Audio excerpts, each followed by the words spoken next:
మీరు వచ్చి కూర్చోంటే ఆహారం ఏమో అని చూస్తుంటే నాతో నాన్నగారితోనే కూర్చున్నట్లుంది. Thank you.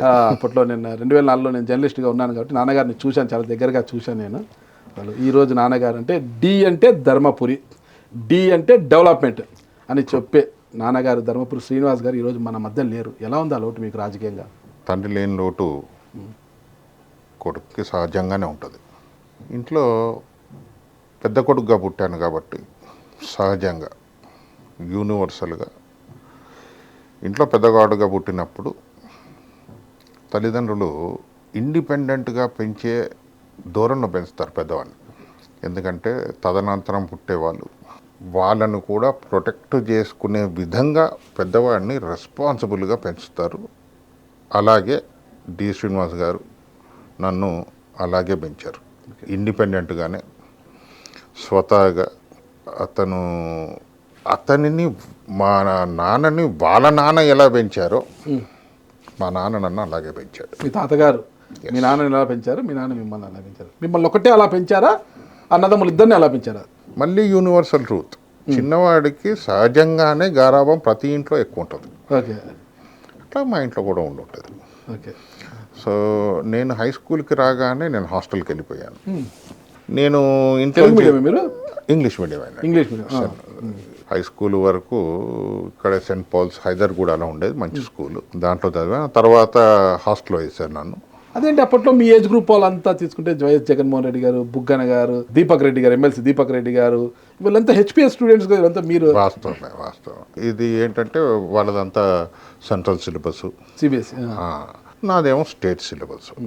అప్పట్లో మేము ఉండే ప్రాంతానికి హైదర్గూడలో ఒక మంచి కాన్వెంట్ స్కూలు. మా నాన్నగారు కూడా ఒక కాన్వెంట్ స్టూడెంట్, క్రిస్టియన్ మిషనరీ స్కూల్లో మెథడిస్ట్లో చదువుకున్నారు నాన్నగారు. సో నన్ను కూడా అట్లానే ఒక కాన్వెంట్ స్కూల్లో, Christian missionary school, Saint Paul's అని అప్పట్లో బాగా పేరున్నటువంటి స్కూల్. విన్నాలండి చాలామంది ఆ స్టూడెంట్స్. దాంట్లో చాలా మంచి, ఇప్పుడు మనకు పుల్లెల గోపీచంద్ గారు మా బ్యాచ్మేటే. మీ బ్యాచ్మేట్. స్టీఫెన్ రవీంద్ర గారు ఐపీఎస్. స్టీఫెన్ రవీంద్ర గారు ఆయన మా క్లాస్మేటే. చాలా మంది ఉన్నారండి ప్రముఖులు. దాంట్లోంచి ఇప్పుడు బొజ్జా గోపాల్ గారు కలెక్టర్గా చేశారు మనకు. తను మా సీనియర్ అని విన్నాను నేను అదే స్కూల్ నుండి. అట్లా చాలా మంది ఉన్నారండి ఇండస్ట్రీ. చిన్న సబ్మిషన్ ఇక్కడ, స్టీఫెన్ రవీంద్ర గారు మీ క్లాస్మేట్ అన్నారు కదా, అసలు ఒక ఐపీఎస్ ఆఫీసర్గా ఆయన చూశాను నేను అనంతపురంలో పనిచేసినప్పుడు. చూసా, అమ్మ అంత ఈజీ కదా ఆయనతో. స్టీఫెన్ రవీంద్ర గారు చదువుకునే రోజులు ఎలా ఉండేవారు?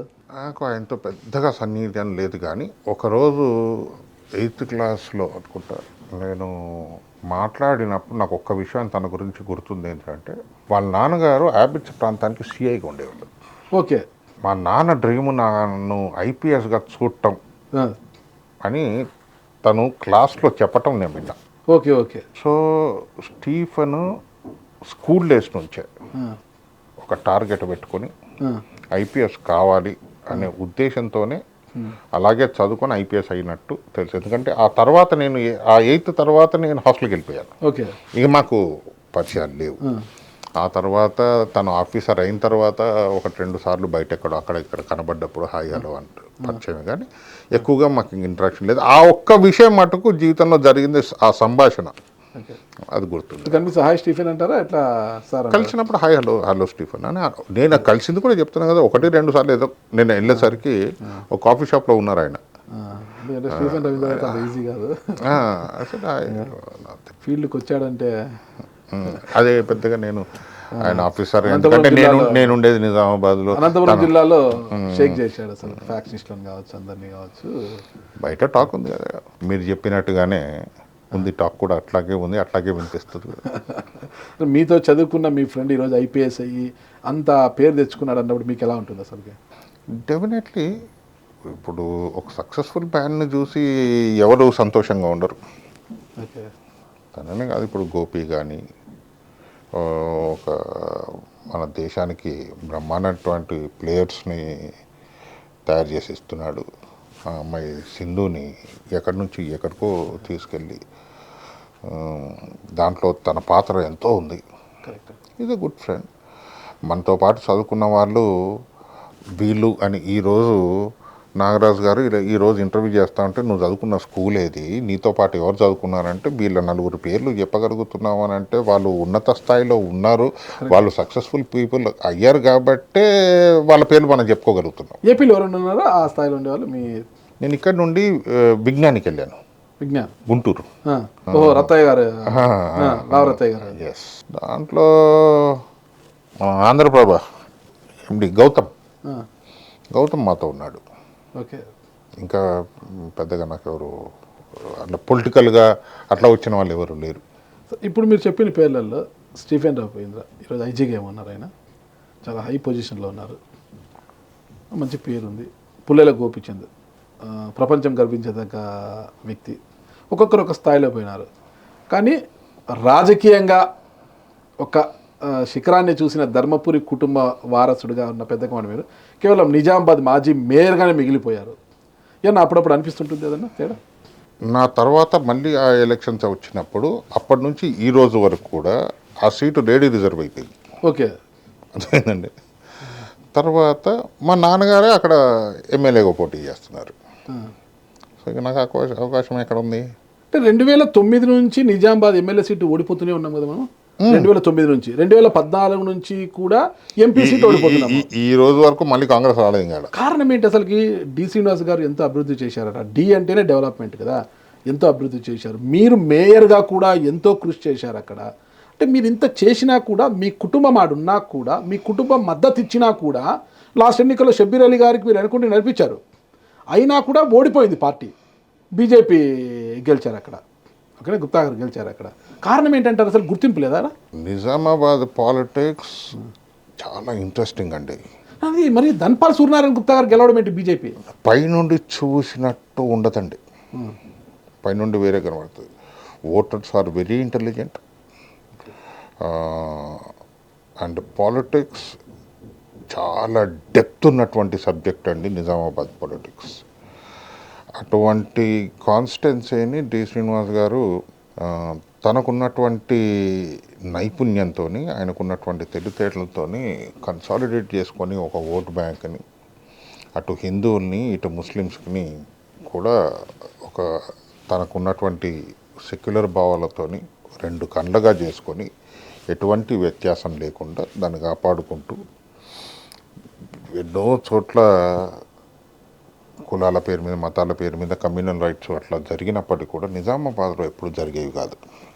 అటువంటి ఆ కాన్స్టిట్యున్సీని ఏమైనా 2004లో బ్రహ్మాండమైన మెజారిటీతో గెలిచారు ఆయన. ప్రజలు ఆయన్ని ఆశీర్వదించారు. మేజర్గా ఎప్పుడు ఇది ఒక అర్బన్ కాన్స్టిట్యున్సీ అవటం మూలాన బీజేపీ పార్టీకి శ్రీనివాస్ గారు రాకంటే ముందు నుండి కూడా బీజేపీకి కొద్దిగా ఎడ్జ్ ఉండేది ఎప్పుడు. దాంట్లో శ్రీనివాస్ గారు కలిసి వచ్చింది ఏంటంటే ఆయనకున్నటువంటి పేరు, మా కమ్యూనిటీ కానివ్వండి, రూరల్ నిజామాబాద్ మండల ఓట్లు కూడా దీంట్లో కలిసేవి. నిజామాబాద్ మండలం గ్రామాల్లో ఈయన చేసినటువంటి అభివృద్ధికి ప్రజలు వన్ సైడెడ్గా ఓటేసేవాళ్ళు. అర్బన్లో ఏమవుతుందని అంటే వచ్చేవాళ్ళు కొంతమంది ఉంటారు, ఓటర్లు వెళ్ళిపోయే వాళ్ళు ఉంటారు, ఇక్కడ కొద్దిగా మిక్చర్ ఉంటుంది. కానీ గ్రామాల్లో మటుకు వన్ సైడెడ్గా పడేవి. ఆ తర్వాత ఏమైంది, బైఫర్కేషన్ అయిన తర్వాత ఈ గ్రామాలన్నీ కట్ అయిపోయినాయండి. కట్ అయిపోవడంతో ఆ సాలిడ్ ఓట్ బ్యాంక్ అనేది కట్ అయింది. సో కేవలం సిటీ ఒకటే మిగిలిపోయింది. అది ఒక పెద్ద మేజర్ డిసడ్వాంటేజ్. అది కాకుండా 2004 నుండి 2009కి వచ్చేసరికి ఆయన మంచి పవర్లో ఉన్నారు. పవర్లో ఉన్నప్పుడు కొన్ని దుష్ట శక్తులు ఆయన చుట్టూ చేరటం జరిగింది. ఆ శక్తుల మూలాన్నే శ్రీనివాస్ గారికి బయట ఉన్నటువంటి సోషల్ లీడర్స్కి కానివ్వండి, తనకి సన్నిహితమైన స్నేహితులకి కానివ్వండి, ఇంపార్టెంట్ వ్యక్తులకి కాన్స్టిట్యున్సీలో దూరం ఏర్పరచడం జరిగింది.